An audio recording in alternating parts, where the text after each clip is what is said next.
નમસ્કાર વિદ્યાર્થી મિત્રો, સ્વાગત છે તમારું અક્ષરમ પાઠશાળામાં। તો આજના આપણા વિડીયોમાં શું જોશું? તો મિત્રો આપણે જોઈશું માર્ચ 2023ના જૂના પેપરનું સોલ્યુશન। તો એ આપણા માટે જોવું કેમ ફરજિયાત બને છે? તો એ પેપર સ્ટાઇલ પરથી આપણને ખ્યાલ આવશે કે હવે પછીના સમયમાં આપણને શું પૂછાશે, કઈ રીતે મહેનત કરવી। મહેનત બધા કરે છે, પણ સારી રીતે કરવી તો કઈ રીતે, એનો પણ તમારે ડીપમાં ખ્યાલ લેવો હોય તો અક્ષરમ પાઠશાળાની ચેનલ ઉપર તમે જઈને વિડીયોઝ જોઈ શકો છો। તો આજના પેપરની આપણે ચર્ચા કરીએ તો આ પેપરમાં આપણને વિભાગ એ પૂછાયેલો છે। તો વિભાગ એ ના પહેલા પ્રશ્નમાં જોઈએ શું કહે છે, પદાર્થ એક્સ કોઈ એક પદાર્થ છે કે એને ગરમ કરવાથી તેમાંથી પાણી દૂર થાય છે અને સ્ફટિકનો લીલો રંગ બદલાય છે। આ પદાર્થ એક્સ શું હશે? તો ખ્યાલ આપણને આવી જાય જો આપણે પ્રયોગ કર્યો હોય ને તો કે આ પદાર્થ બીજો કોઈ નહીં, FeSO4 છે કે જેમાંથી પાણી ઉડવાથી એ પદાર્થ કેવા રંગનો થઈ જાય છે? લીલા રંગનો સ્ફટિક। જો તમને ખ્યાલ હોય ને તો મિત્રો વિસ્થાપન પ્રક્રિયા કોપર સલ્ફેટના દ્રાવણમાં CuSO4 ના દ્રાવણમાં ખીલી મૂકી હતી અને એ ખીલીમાં શું થયું હતું તો કે FeSO4 નું દ્રાવણ બની ગયું હતું અને કોપરનું વિસ્થાપન થયું હતું।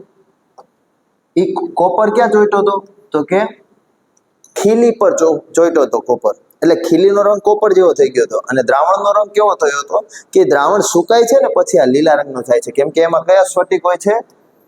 FeSO4 ના સ્ફટિક જોવા મળે છે। તો આગળ ચર્ચા કરીએ મિત્રો।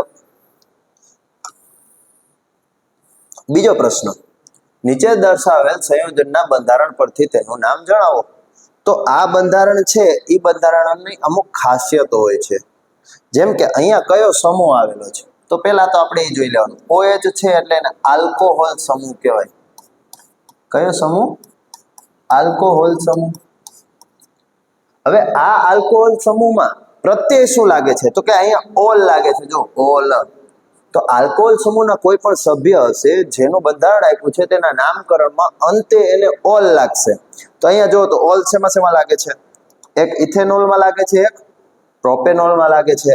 આ બે આપણો જવાબ થશે નહીં, એક આલ્કેન છે અને એક આલ્કીન છે, એટલે એ બંને આપણા જવાબ થશે નહીં। હવે જોઈએ કે એક છે ઇથેનોલ, એક છે પ્રોપેનોલ, એટલે ઇથ વત્તા ઓલ છે, એક ઇથ વત્તા ઓલ, ઇથેન વત્તા ઓલ, ઇથેનોલ, અને પ્રોપેન વત્તા પ્રોપેન વત્તા ઓલ। હવે જો આપણને ખ્યાલ હોય મિત્રો તો કાર્બનની સંખ્યાના નામકરણમાં કંઈક ભાગ ભજવે છે, જેમ કે એક કાર્બન હોય તો એને શું કહેવાય છે? મિથ કહેવાય છે, બે હોય તો ઇથ, ત્રણ હોય તો પ્રોપ। તો અહીંયા આપણને કેટલા કાર્બન જોવા મળે છે? બે કાર્બન, તો બે હોય તો ઇથ કહેવાય અને પાછળ ઓલ લાગે તો ઇથેનોલ। આપણો જવાબ શું બનશે? ઇથેનોલ બનશે। આગળ ત્રીજો પ્રશ્ન જોઈએ મિત્રો કે નીચે આપેલા પૈકી કયું માનવના માદા પ્રજનન તંત્રનો ભાગ નથી? તો માનવના માદા પ્રજનન તંત્રનો ભાગ કયા કયા છે એ આપણને ખ્યાલ છે કે એક અંડાશય હોય, બીજું ગર્ભાશય હોય, અંડવાહિની હોય, પણ આ જે શુક્રવાહિકા છે એ માદામાં જોવા મળતી નથી, એટલે સાચો જવાબ આપણો થશે શુક્રવાહિકા। શુક્રકોષોનું વહન કરતું એને શુક્રવાહિકા કહેવાય, પણ આપણને ખ્યાલ છે મિત્રો કે શુક્રકોષો નરમાં જોવા મળે છે, માદામાં જોવા મળતા નથી મિત્રો। તો જવાબ આપણો થશે શુક્રવાહિકા, ડી। ચોથો પ્રશ્ન જોઈએ મિત્રો, શિક્ષકે વિદ્યાર્થીઓ પાસે ઓહમના નિયમની ચકાસણી કરવા માટે એક પ્રયોગ કરાયો છે, એનો પરિપથ છે। એ પરિપથમાં એક વિદ્યાર્થીઓ જો એ પરિપથમાં એક ઘટક યોગ્ય રીતે જોડાયેલો નથી, એ ઘટક આપણે ગોતવાનો છે કે આ ઘટકોમાંથી, એટલે કે અહીંયા સ્વિચ આપેલી છે, કળ આપેલું છે, બેટરી આપેલી છે, એ મીટર છે, અવરોધ છે, વોલ્ટ મીટર છે, આ બધામાંથી એક ઘટક એવો છે મિત્રો કે જે યોગ્ય રીતે જોડાયેલો નથી, એને આવી રીતે જોડાય નહીં એવો ઘટક કયો છે? તો એના માટે આપણે યાદ કરવું પડે કે બે વસ્તુ હોય, એક હોય વોલ્ટ મીટર, એક હોય એ મીટર।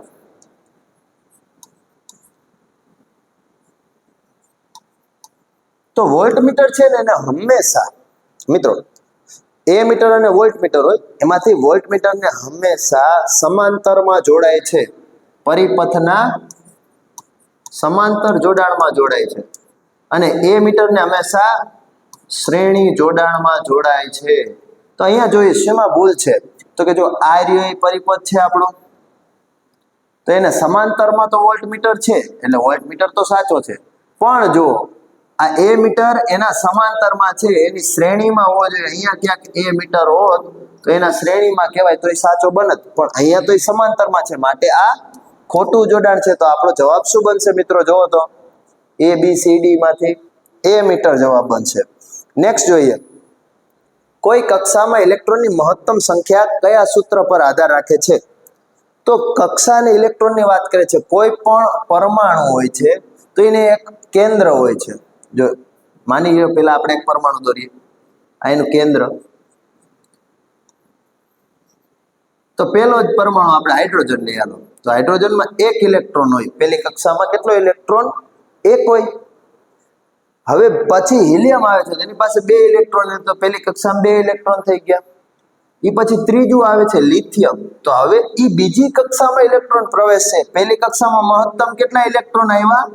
2. એમ બીજી કક્ષામાં હવે કેટલા ઇલેક્ટ્રોન આવશે? 8. તો 1 2 3 4 5 6 7 અને 8.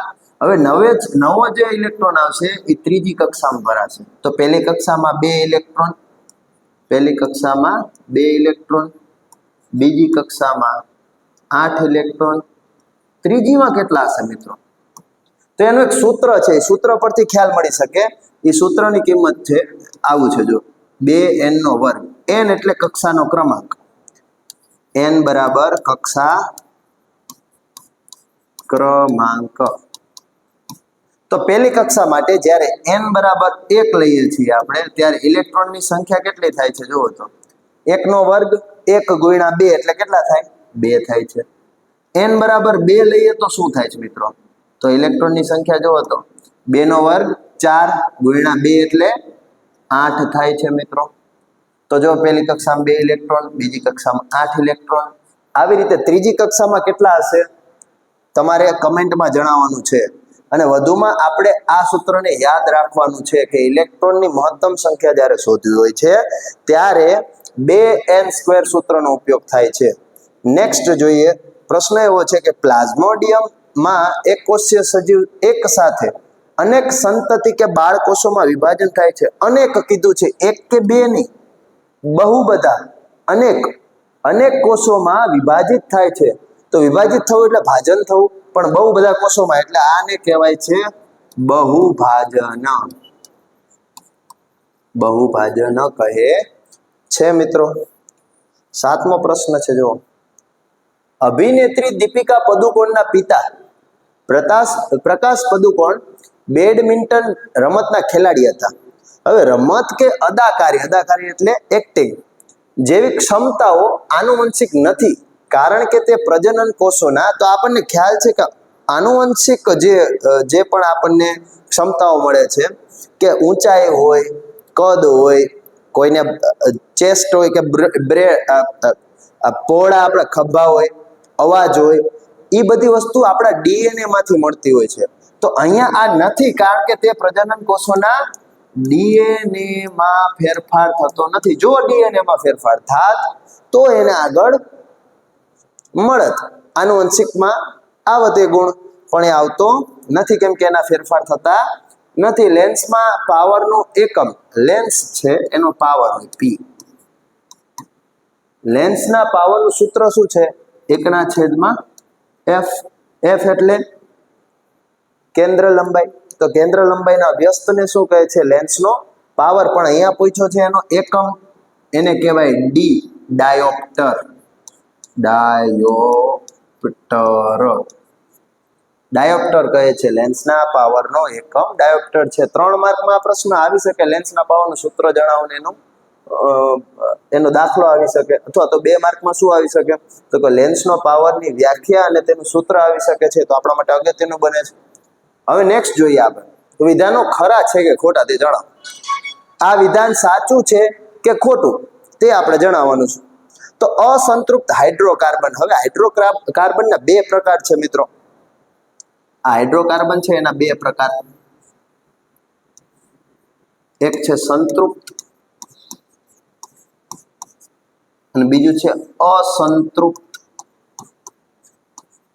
તૃપ્ત એટલે આપણને ખ્યાલ છે, તૃપ્ત અર્થનો શબ્દનો અર્થ શું થાય? તૃપ્ત એટલે ધરાયેલું, કે હવે વધારે ખાશે નહીં, તૃપ્તિ મળી ગઈ એમ. તો એમ સંતૃપ્ત છે જેને તૃપ્ત થઈ ગયો છે, એક અસંતૃપ્ત જે તૃપ્ત થયો નથી. તો એવા બે હાઇડ્રોકાર્બન છે. એક જે સંતૃપ્ત છે એમાં ફક્ત ને ફક્ત એકલ બંધ જ આવેલા હોય. અસંતૃપ્તમાં દ્વિબંધ, એકલ બંધ તો હોય પણ દ્વિબંધે હોય અથવા તો ત્રિબંધ પણ હોઈ શકે. તો હવે પ્રશ્ન જોઈએ કે અસંતૃપ્ત હાઇડ્રોકાર્બન સંયોજનોમાં બે કાર્બન પરમાણુ વચ્ચે એકલ બંધ હોય છે. શું ફક્ત એકલ બંધ જ હોય છે? ના મિત્રો, એવું નથી હોતું. દ્વિબંધ પણ હોઈ શકે કે ત્રિબંધ પણ હોઈ શકે. માટે આ વિધાન ખોટું છે. 10મું જોઈએ, લિંગી પ્રજનનના સંતતિના નિર્માણ હેતુ બે સજીવ ભાગ લે છે. કયું પ્રજનન કીધું છે? પેલા પ્રજનનના બે પ્રકાર છે, અલિંગી અને લિંગી પ્રજનન. અલિંગી કે જેમાં કોઈ લિંગનું મહત્વ હોતું નથી, અને એક હોય છે કે લિંગી પ્રજનન જેમાં લિંગનું સામેલ થવું મહત્વનું હોય છે. તો અલિંગી પ્રજનન છે એમાં કોઈ પણ બે સજીવોથી જ્યારે પણ પ્રજનન થાય છે ત્યારે એ લિંગી હોવું જોઈએ, કેમ કે એક હોય નર એક હોય માદા, જેના કારણે લિંગી પ્રજનન થાય છે. તો અહીંયા આપણો જવાબ શું બનશે? કે લિંગી પ્રજનનના સંતતિના નિર્માણ હેતુ બે સજીવ ભાગ લે છે. તો એ વિધાન ખરું છે કે બે સજીવ જ ભાગ લે, એક સજીવથી લિંગી પ્રજનન શક્ય નથી. મિત્રો 11મું જોઈએ, સૂર્યકુકરમાં સૌર કિરણોને એકત્રિત કરવા માટે બહિર્ગોળ અરીસો વપરાય છે. તો મિત્રો સૂર્યકુકર શું છે? પહેલા તો કે સૂર્યના કિરણો વડે એક કુકરમાં ખોરાક રંધાય છે. કેવું હોય છે? તો કે આમ એક ડબ્બા ટાઈપ હોય છે, એનું ઢાંકણું ખોલો એટલે સામે અરીસો હોય છે. એ અરીસો સૂર્યના કિરણોને કેન્દ્રિત કરે. ક્યાં કરે? તો અરીસામાં આપણે ભણી ગયા છીએ આવું કે આમ અરીસા હોય, એને આમ કિરણો અનંત અંતરેથી આવે તો એક બિંદુએ કેન્દ્રિત થાય, એને આપણું મુખ્ય કેન્દ્ર કહેતા હોય. મુખ્ય કેન્દ્ર. તો અહીંયા જ ઓલા ભાત છે ને એ પાણીવાળા કરી પાણીમાં ચોખા નાખીને મૂક્યો હોય ભાત બનાવવા માટે, એટલે શું થાય? સૂર્યના કિરણો ત્યાં કેન્દ્રિત થાય અને એ બફાય છે.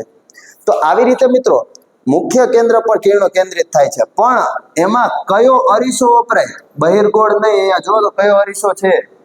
અંતર્ગોળ. કેમ? બહિર્ગોળ અરીસો હોત તો શું થાત મિત્રો?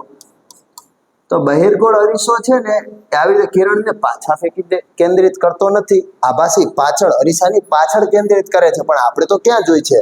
ઓલું જે ખાવાનું મૂક્યું છે ત્યાં કેન્દ્રિત થવું જોઈએ. એટલા માટે શેનો ઉપયોગ થાય છે? અંતર્ગોળ અરીસો. તો જવાબ આવશે આપણો અંતર્ગોળ અરીસો. પણ અહીંયા શું કીધું છે? બહિર્ગોળ. માટે આ વિધાન ખોટું છે.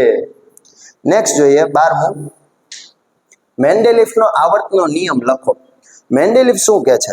મેન્ડેલિફે ભાર દીધો હતો કે ભાઈ જેટલા પર પરમાણુઓ છે તેની કેમિકલ અને ફિઝિકલ એટલે કે ભૌતિક અને રાસાયણિક ગુણધર્મો તેના આણ્વીય ભારને સંગત છે. આટલું યાદ રાખવાનું કે રાસાયણિક અને ભૌતિક ગુણધર્મો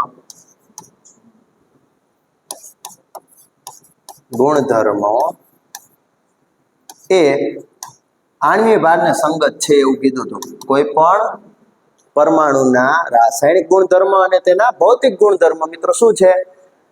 એ આણ્વીય ભારને સંગત છે એવું મેન્ડેલિફે કીધું હતું. એનો આવર્તનો નિયમ થઈ ગયો. પછી શું કે દાક્તરો ભાંગી ગયેલા હાડકાને યોગ્ય સ્થિતિમાં ગોઠવવા માટે પ્લાસ્ટર તરીકે જે પદાર્થનો ઉપયોગ કરે છે તે પદાર્થનો રાસાયણિક પહેલા તો આપણને ખ્યાલ હોવો જોઈએ મિત્રો કે જ્યારે પણ હાડકા ભંગાય છે ત્યારે શું થાય છે? તો એક પાટો આવે છે સફેદ રંગનો. એ સફેદ રંગનો પાટો શું હોય છે? તો એનો પીઓપી કહેવાય છે ને. પીઓપી ઘરમાં પણ કરાઈએ છીએ હવે આપણે છતોમાં, એ જ પીઓપી ત્યાં પાટામાં વપરાય છે. તો પીઓપી એટલે શું? Plaster of Paris. તો શું આપણો આ જવાબ થઈ ગયો? નથી થયો મિત્રો. કેમ કે આપણે તો શું લખવાનું છે? એનું રાસાયણિક નામ, આ એનું સામાન્ય નામ છે. જેમ કે એ આપણે કોઈને હુલામણા નામથી લાલો કહેતા હોય, પણ ખરેખર એનું નામ લાલો ન હોય, એનું નામ કંઈક બીજું હોય. તો જે ખરેખર આનું નામ છે રાસાયણિક નામ, એ નામ શું છે? તો કે કેલ્શિયમ સલ્ફેટ હેમીહાઇડ્રેટ. કેલ્શિયમ, આ એનું અણુસૂત્ર છે, કેલ્શિયમ સલ્ફેટ હેમીહાઇડ્રેટ. આગળ જોઈએ.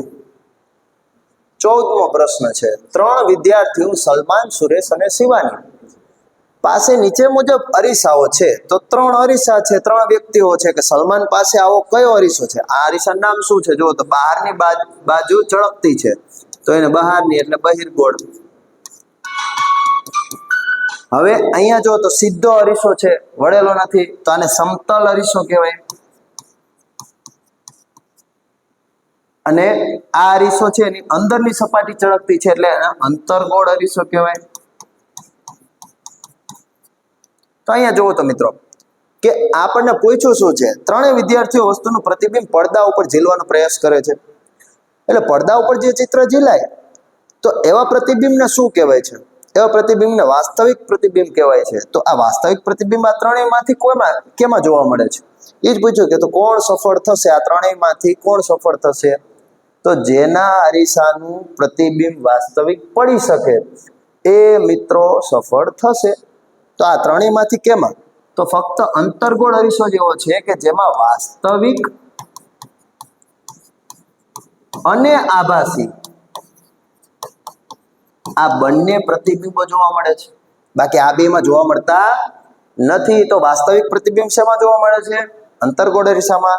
તો આ શિવાની બેન સફળ થાય છે કારણ કે તેને વાસ્તવિક પ્રતિબિંબ મળે છે. મિત્રો આગળ જોઈએ. 15મું, પ્રદૂષક CFC ક્લોરોફ્લોરોકાર્બન નું ઉત્પાદન 1986 ના સ્તર પર સીમિત રાખવામાં આવે છે. આ બાબતે કયા કાર્યક્રમમાં નક્કી કરવામાં આવી હતી? કયા કાર્યક્રમ હતો? તો કે UNEP નામના પ્રોગ્રામમાં નક્કી કરવામાં આવ્યું હતું કે આપણે CFC નું ઉત્પાદન સીમિત રાખવું જોઈએ. આનું આખું નામ થાય છે યુનાઇટેડ નેશન એન્વાયરમેન્ટ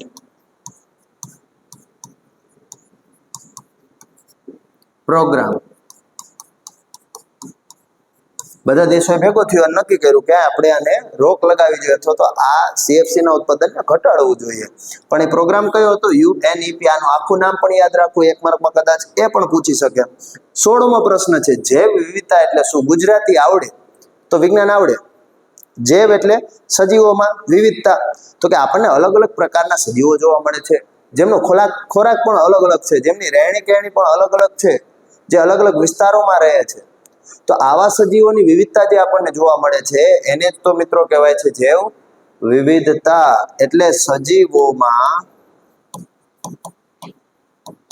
જોવા મળતી વિવિધતાને જૈવ વિવિધતા કહે છે. જૈવ વિવિધતાને અંગ્રેજીમાં કહેવાય બાયોડાયવર્સિટી. સજીવોમાં અલગ અલગ સજીવો છે, એના ખોરાક અલગ અલગ હોય, રહેઠાણ અલગ અલગ હોય, તો એની રહેણી કહેણી પણ અલગ અલગ રીતની હોય છે. તો એ જ વિવિધતાઓ જે જોવા મળે છે આપણને એને જ તો કહેવાય છે જૈવ વિવિધતા. વિભાગ B માં આપણે જોઈએ તો અલગ અલગ પ્રશ્નો આપેલા છે, જેની આપણને ટૂંકમાં તમને ચર્ચા કરી દઉં છું કે ઝિંક ધાતુની મંદ H2SO4 સાથેની પ્રક્રિયાનું સમીકરણ લખો. આ પ્રક્રિયામાં H2 ઉત્પન્ન થાય છે, પરંતુ ઝિંક ધાતુની HNO સાથેની પ્રક્રિયામાં ઉત્પન્ન થતું નથી. હવે Zn માં શું થાય છે? ઝિંકમાં H2SO4 લો છો ને ત્યારે શું આપે છે? ZnSO4 આપે છે અને વધેલી હાઇડ્રોજન વાયુ મુક્ત કરે છે, કેમ કે ધાતુની એસિડ સાથેની પ્રક્રિયા થઈ. પરંતુ મિત્રો ધાતુની જો HNO3 સાથેની પ્રક્રિયા થાય છે તો શું જોવા મળે છે? તો કે આ HNO3 છે ને એ ઓક્સિડાઇઝિંગ એજન્ટ તરીકે વર્તે છે. તો આ ZnNO3 ટ્વાઇસ વત્તા H2O અને NO2 આવું બને છે. શું થાય છે તો કે હાઇડ્રોજન તો બને છે, ત્યાં ધાતુની એસિડ સાથે પ્રક્રિયા થાય એટલે હાઇડ્રોજન બને પણ શું થાય છે એ હાઇડ્રોજનનું ઓક્સિડાઇઝેશન થઈ જાય છે, ઓક્સિડેશન પ્રક્રિયા થાય છે, કેમ કે અહીંયા ઓક્સિડાઇઝિંગ એજન્ટ છે, એ ઓક્સિજન આપશે એટલે હાઇડ્રોજનને ઓક્સિજન, જો આને જો હાઇડ્રોજનને ઓક્સિજન મળે છે એટલે પાણીમાં ફેરવાય છે, માટે પાણી મળે છે આપણને, હાઇડ્રોજન વાયુમાં તો નથી. આનું કારણ એમ થયું ધાતુના 4 ભૌતિક ગુણધર્મો, તે સખત હોય છે, તે રણકાર ધરાવે છે, તેમાંથી વિદ્યુતનું વહન થઈ શકે છે, એટલે કે વિદ્યુતનો સારો એવો વાહક છે, અને ઉષ્માનું પણ વહન થાય છે, માટે ઉષ્માનો પણ સારો એવો વાહક છે. હવે વૈજ્ઞાનિક કારણ આપો. આધુનિક આવર્ત કોષ્ટકમાં સમૂહ ઉપરથી નીચે તરફ જતા ધાત્વિય ગુણધર્મો વધે છે. હવે ધાતુ છે ને ઇલેક્ટ્રોન ગુમાવવાની વૃત્તિ ધરાવે છે. ધાતુ શું કરે છે? ધાતુ છે એ ઇલેક્ટ્રોન ગુમાવે. તો ઇલેક્ટ્રોન ગુમાવે છે તો એને સરળ ક્યારે પડે? જ્યારે એ કેન્દ્રથી દૂર હોય. તો જેમ જેમ પરમાણુ મોટો થતો જાય છે એમ કેન્દ્રથી દૂર થતી જાય કક્ષા, તો એ સરળ બને છે ઇલેક્ટ્રોન ગુમાવવો, માટે ધાત્વિય ગુણધર્મ વધે છે. હવે ડોબ્રેનના વર્ગીકરણની મર્યાદા જણાવો. તો તમારે ચોપડીમાં બેઠો પ્રશ્ન આપેલો છે. ધમની અને શીરા, તો ધમની અને શીરાના તફાવત આપવામાં આપણને બે જ વસ્તુ, કે ધમની છે ઓક્સિજન યુક્ત હોય એમાં રુધિર, જ્યારે શીરામાં કાર્બન ડાયોક્સાઇડ યુક્ત રુધિર હોય છે. ધમની છે એ હૃદયથી અંગો તરફ જાય, તો શીરા છે એ અંગોથી હૃદય તરફ આવે છે. હવે ધમની છે એની દિવાલ સહેજ જાડી હોય છે, તો શીરાની દિવાલ ધમની કરતા સહેજ પાતળી હોય છે. આ એના તફાવત થયા. વનસ્પતિમાં ઉત્સર્જન, તો વનસ્પતિમાં ઉત્સર્જન શેનું થાય? એક તો પાણીનું થાય, બીજું કાર્બન ડાયોક્સાઇડનું થાય, અને આ બંનેનું ઉત્સર્જન ક્યાં થાય? તો કે પાંદડું હોય છે ને, પાંદડામાં એવા છિદ્ર આવેલા છે જેને પર્ણરંધ્ર કહે છે, કે જેના ખુલવાથી એમાંથી પાણી વરાળ રૂપે અને કાર્બન ડાયોક્સાઇડ વાયુ રૂપે અંદર આવતો હોય છે, અને ઓક્સિજન બહાર જતો હોય છે. ઉત્સર્જનમાં ઓક્સિજન આવશે, કાર્બન ડાયોક્સાઇડ નહીં આવે. એટલે ઓક્સિજન અને ડાયહાઇડ્રોજન ઓક્સાઇડ એટલે પાણી, એ બંને પર્ણરંધ્ર દ્વારા બહાર જતો હોય છે. જ્યારે એડ્રીનાલિન રુધિરમાં સ્ત્રાવિત થાય છે ત્યારે આપણે કયો પ્રતિચાર દર્શાવે છે? તો જ્યારે એડ્રીનાલિન રસ થાય, એટલે કે એડ્રીનાલિનનું પ્રમાણ વધી જાય છે શરીરમાં, ત્યારે હૃદય છે એ ફટાફટ કરવાનું કામ ચાલુ કરે છે, એ ફટાફટ ધબકે છે, ધબકારા વધી જાય છે, બ્લડ પ્રેશર વધી જાય છે, આવું બધું જોવા મળે છે. એક દાખલો પૂછ્યો છે કે પહેલા આપણને વી આપ્યો છે અને પી આપ્યો છે, પી બરાબર વી આઈ સૂત્ર, તો આઈ ગોતો હોય તો શું થાય? પી ના છેદમાં વી એટલે 100/220, આપણો આઈ થયો આટલો એમ્પિયર. હવે શું કીધું છે કે વી આપ્યો છે, વપરાતો પાવર શોધો. બે માટે તો આઈ તો સેમ જ છે, વિદ્યુત પ્રવાહ સેમ જ છે.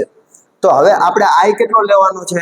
આટલા એમ્પિયર, અને વોલ્ટ આપી દીધો છે, તો પી બરાબર વી આઈ. તો હવે શું શોધવાનું છે? આપણને પાવર શોધવાનો છે. તો વી કેટલો છે આપણો? 110 ગુણ્યા આઈ કેટલો? જો આપણે શોધેલો છે 100/220, તો કેટલો આવશે? 50 વોટ. 50 વોટનો શું થશે? પાવર થશે. વિદ્યુત ઉપકરણોનું અર્થિંગ કરવું શા માટે જરૂરી છે? એસીડીસી પ્રવાહ, એકાઉન્ટ કરંટ, ડાયરેક્ટ કરંટ. ટિન્ડલ અસર શું છે? તો તમે ઓલું જોયું તો નળિયામાં બખવું હોય તો આપણને સૂર્યપ્રકાશમાંથી કૃજકણો ઉડતી દેખાય છે. વિઘટકો એટલે શું? જો આ ચેપ્ટર વિઘટકો એટલે શું, તો આ વિઘટકો વાળું ચેપ્ટર જે છે ને એ આ યુટ્યુબ ચેનલમાં વિસ્તૃત સ્વરૂપે આપણે સમજાયેલું છે, અને આવા ઘણા બધા પાઠ ટૂંકમાં હું તમને કહી દઉં તો આખી વિજ્ઞાનની ચોપડી વિસ્તૃતમાં સમજાયેલી છે, અને આઈએમપી પ્રશ્નો ખાસ એમાં સમજાવેલા છે, અને કીધેલું પણ છે કે કેટલા માર્કમાં કઈ રીતે લખવું. વિજ્ઞાનમાં પ્રશ્નો શું થાય છે કે આપણને પ્રશ્નનો જવાબ આવડે છે, પણ કેટલા મુદ્દા લખવા, કઈ રીતે લખવું, તો ટૂંકામાં પણ આપણને વધુ ગુણ મળે અથવા તો પૂરેપૂરા ગુણ મળે. એના માટે મિત્રો તમારે કંઈ જ નથી કરવાનું. આવા પેપરનું સોલ્યુશન હોય કે ચોપડીના કોઈ પણ દાખલા હોય કે ચોપડીના કોઈ પણ પ્રશ્ન હોય કે કોઈ પણ અન્ય મટીરિયલ હોય કે તમારે કોઈ પણ પ્રશ્ન પૂછવો હોય તો તમે તેમાં કમેન્ટમાં લખી પણ શકો છો. એવી અમારી છે ચેનલ અક્ષરમ પાઠશાળા, જેને તમે સબસ્ક્રાઇબ કરો, લાઈક કરો અને શેર કરો. આવા જ વિડીયો માટે તમે અમને ફોલો કરતા રહો. Thank you.